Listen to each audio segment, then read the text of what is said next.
froisé. Peut-être on peut jouer dessus. Non, elle tient bien. Elle tient bien. Je pense que je peux encore améliorer ça. Dans quel sens tu vas travailler? Je suis en train de travailler sur une essence de coriandre. Et parce que la coriandre, c'est très très frais. Oui. Mais il y a des côtés désagréables dans la coriandre, donc je suis en train de me faire éliminer. Je me fais un produit spécial. Côté un peu épice froide, oui, épice un peu froide. de touche. Ouais. C'est un très bon démarrage. Un petit peu, c'est ma peau là. Un petit peu, ce que j'aime bien d'ailleurs, un petit peu animal, non? C'est bien parce que c'est ce côté chaud, peau, Oui, ça allait un peu. sensuel. Oui. The philosopher knows we'll return to his forest to adjust, refine and dream some more.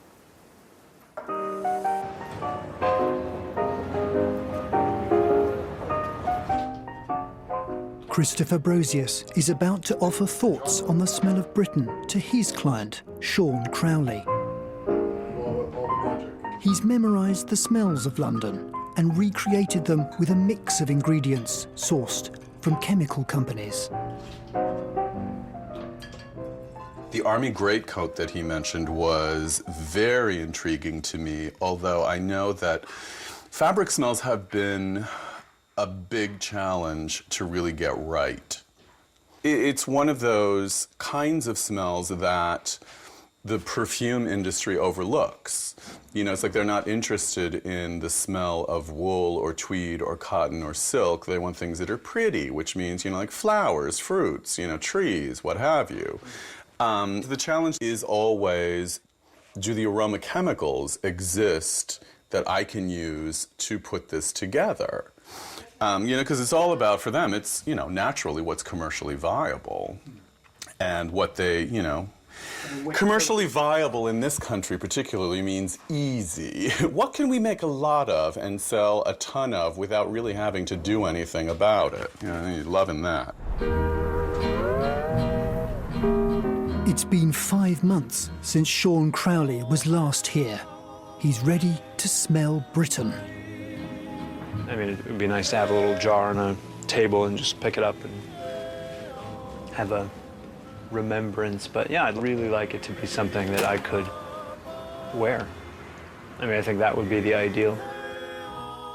So essentially what we're going to do is sit down and we'll start with the prime note and then play with a whole bunch of blotters, and I'll make more notes so that the accords can be then specifically made to... Just him. Yes, exactly. This is a tobacco absolute. You can sort of see kind of like where that's going. Oh, yeah.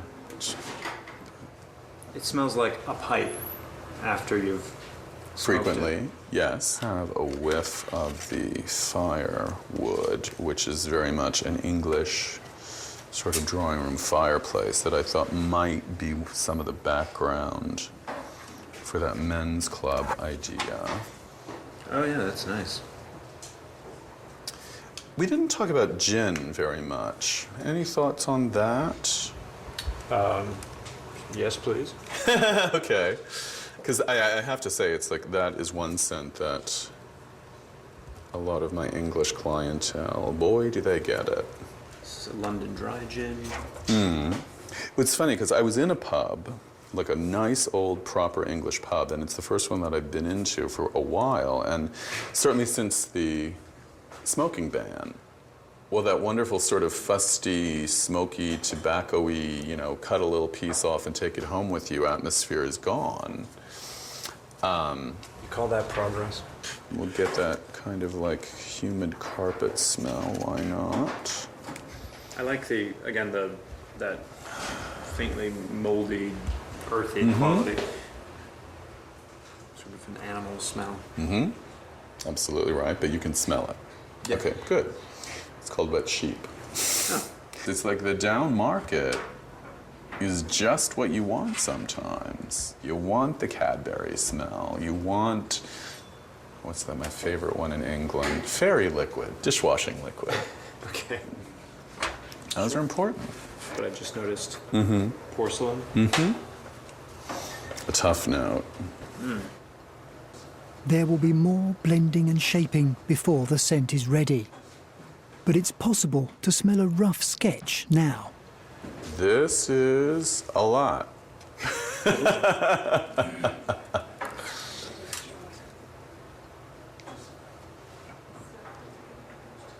Somewhere in that cloud is England. Sure.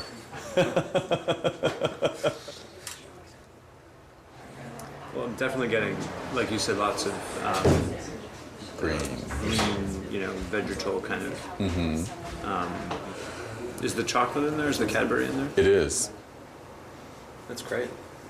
Thank you. Sure. What I would need to do then is go back with these notes, further refine those like core English ideas. I put those together into Perfume. Right. Anglomania. Perfume is always an art about time. It takes time to create it. It takes time to think about it. It takes time to really have it on the skin telling its story. All of those things are about time. And in the modern world, time is a luxury that is not cheap. It's like having a suit made, but much longer. Having multiple fittings and going back and smelling and refining and tweaking. A bespoke perfume like this costs in excess of $2,000. It just adds one more layer to your life. You know, it's something that you look for that you didn't look for before. You know, in this case, smells, fragrances. And I guess fragrances from unlikely places. And so I really hope that maybe through this we can actually find something that reeks of England. It's going to be a long haul, but I look forward to it.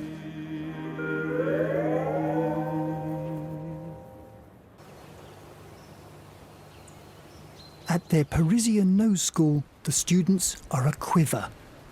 They're about to meet a famous old boy, a man who once was what they are now.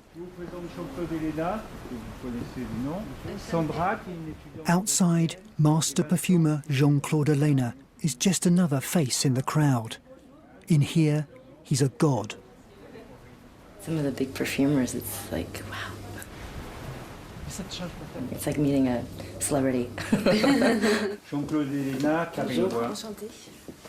I was the first student of Givaudan school. The first one. I was terrible. So I know a little bit about the school of Givaudan. All of you know who is Jean-Claude. Our school, has trained a lot of perfumers. We say that 30% of the perfume created in the world have been created by perfumers trained by Givaudan. Unfortunately, that doesn't mean that 1 every 3 perfume in the world is sold by Givaudan. That means that nearly. We train some perfumers, and unfortunately, and I hope you will not follow that example. Some of them, leave us, and Jean-Claude is an example. Oh, thank you. Thank you. Thank you, Jean.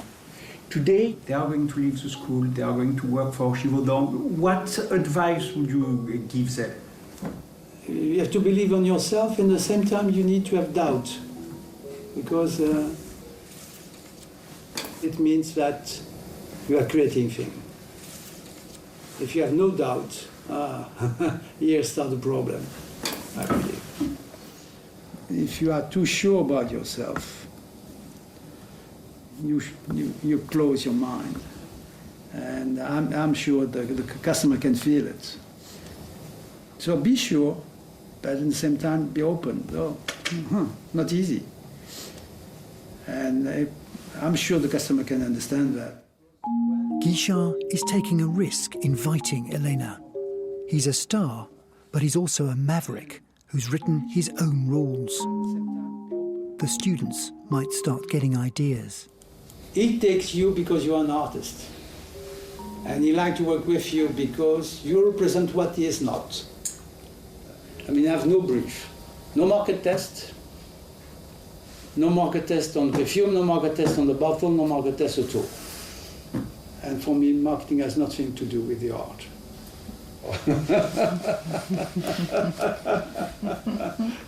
What I do in the Hermès is what I do for me. The signature of the Hermès perfume, it's my signature. The trainees have yet to make a fragrance, but they've had a glimpse of the world of creative expression a perfumer can enjoy. We could have spent all day with him, probably, non-stop, just listening to everything they had to say.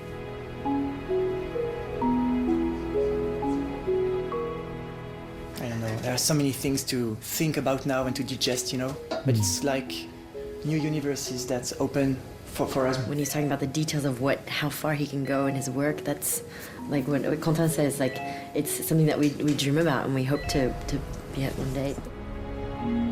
They may be destined for a different world from the man in the woods, but their mission is essentially the same: to create something that's more than just a nice smell. A fragrance that has the power to inspire the memories of the future.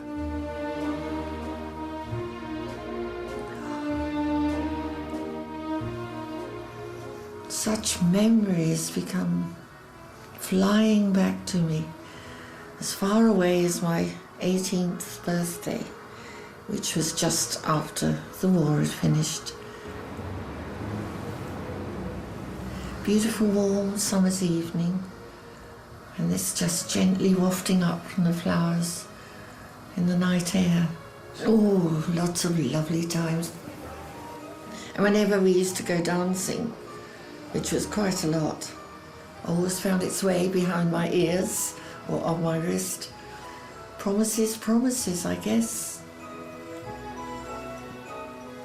I wore this perfume when I got married, and obviously it accompanied me on our honeymoon.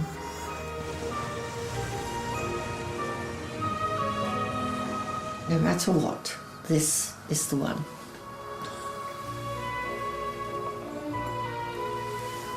It could only be French, couldn't it?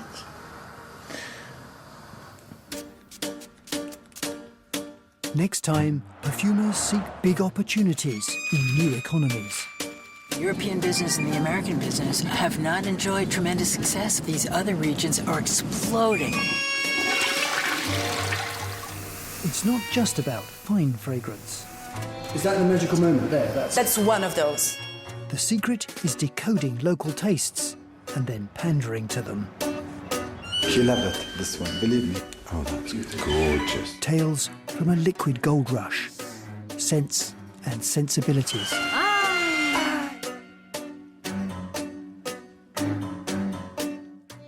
We're pulling the perfect suit apart at the seams in a brand new programme for our luxury season at 9 tomorrow. And coming up next tonight, we're rounding off our year with English National Ballet with one more dose of agony and ecstasy.